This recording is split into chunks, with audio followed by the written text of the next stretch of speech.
and I talked about this on the show.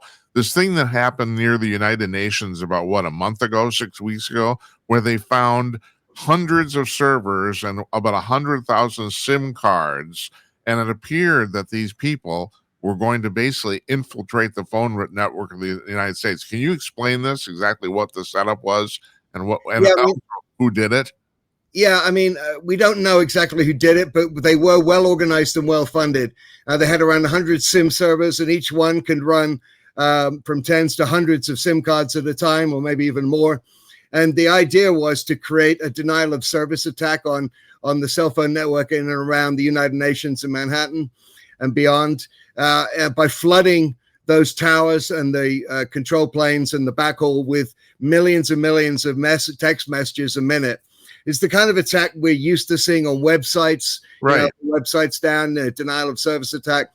They're less common in the cellular arena, but certainly more concerning because they weren't successful because they weren't able to get this thing up and running.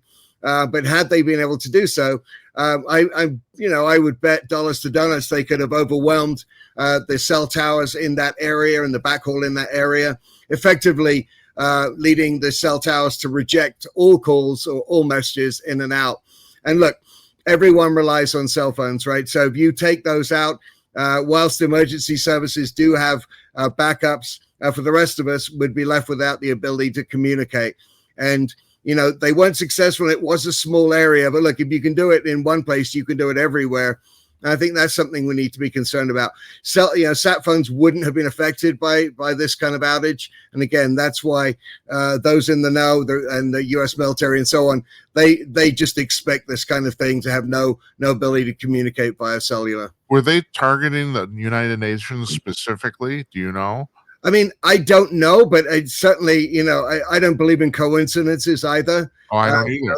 The President Trump was there, of course, and many other world leaders. And that building is the most protected building in the country, as far as I know. But, it's not invulnerable. And, certainly taking out cellular comms would have been a great way to, give shade to some kind of attack or something else nefarious. So, look, even though it didn't come to fruition, thank goodness the Secret Service was able to intercept this before it was launched. But we need to be paying attention because we've seen these kind of tests of our other systems, power grids, water supply around the country, even attacks on air traffic control.